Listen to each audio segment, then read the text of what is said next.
Suzanne Barston writes the blog Fearless Formula Feeder. Suzanne Barston's book, Bottled Up, How the Way We Feed Babies Has Come to Define Motherhood and Why It Shouldn't, drops this October from University of California Press. In her former incarnation as a struggling actress, you might have seen her in commercials for Taco Bell, Verizon, or Ford Escape. Please join me in welcoming Susan as she reads You've Not Come a Long Way, Baby, Why Feminism and Lactivism Make Such a Dysfunctional Couple.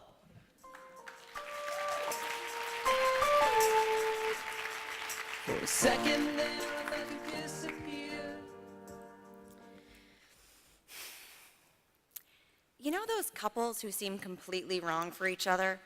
Like, so wrong that you find yourself sitting in a hotel bar the night before their wedding with the rest of the bridal party, wondering if you should speak now or forever hold your peace, or just put on the green poofy dress and hold your tongue with a strategically placed cocktail weenie? Lactivism and feminism are kind of like that. Seductively intertwined, but fundamentally discordant. Last year, when I was in the writing process for my book, I struggled to find any feminist discourse about breastfeeding. Don't get me wrong, there was plenty of cherry chapstick lip service out there, but the conversation was ridiculously one-sided, focusing on the male-dominated medical community which had provoked our bottle feeding culture in the first place. Yet I've always felt that there were uncomfortable parallels to the abortion debate here. But I hesitate to bring it up for fear of things devolving into a pro-life, pro-choice free-for-all. But if we can put the politics of that debate aside for a moment, I do think it's important to consider how the concept of choice has been co-opted by certain facets of the lactivist movement. If you try and argue that a woman should have a choice about whether or not she feeds a baby from her breasts, you will likely find yourself shot down quicker than you can say Betty Friedan. The typical argument is something to the effect that we cannot choose freely because we are brainwashed by the bottle-loving society we live in, as well as the big bad formula companies, and therefore choice is an irrelevant concept in this context. But you know, I think there's something else at the heart of this argument, like this quote from Jan Andrea of sleepingbaby.net. A choice to formula feed, all other things being equal, is not entirely the woman's choice to make. She has presumably chosen to have that baby, and in doing so, she makes the choice to give the baby its birthright, the best she can provide.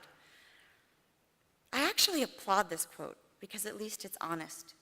The writer does not mince words nor couch her true feelings in pseudo-feminist diatribes about how poor, uninformed formula feeders have no choice.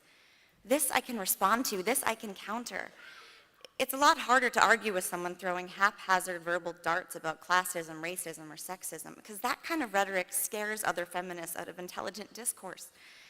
And we need feminists to be addressing this issue because it is getting entirely too Handmaid's Tale-ish up in here, Mayor Bloomberg.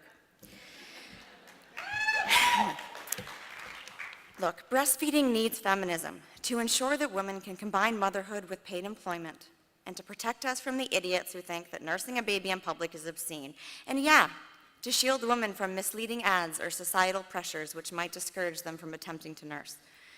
But formula feeding also needs feminism, to ensure that child rearing and childbearing are not synonymous, that women are not reduced to biological functions and can maintain bodily autonomy, and to act as a watchdog group that protects against those who blame all of society's ills on a mother's non-compliance with breastfeeding recommendations. I don't disagree that women are often sabotaged in maternity wards or that the current medical system works in ways that are detrimental to breastfeeding success. We need strong and vocal women to put a stop to this.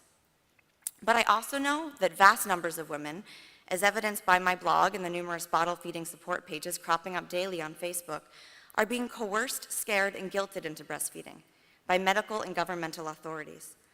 Women are being told that they have been brainwashed and taken advantage of, insinuating that the only way to gain back their self-respect is to breastfeed. And by presenting it this way, we can avoid the very real and for some very uncomfortable truth that some women really don't want to breastfeed. It's been that way throughout history. And it's okay. Just as it's okay not to want kids, or to want to combine work and motherhood, or not to want to combine work and motherhood, or to homeschool your kids, or co-sleep with them, or feed them a vegan diet. Feminism to me is about respecting every woman's right to define what being a woman means to her. To her, not to you. You don't have to agree with her or like what she's about or want to have a slumber party and talk about how cute Ricky Schroeder is with her. Just don't tell her what she should think, feel, or do with her body, and you're cool by me. Thanks.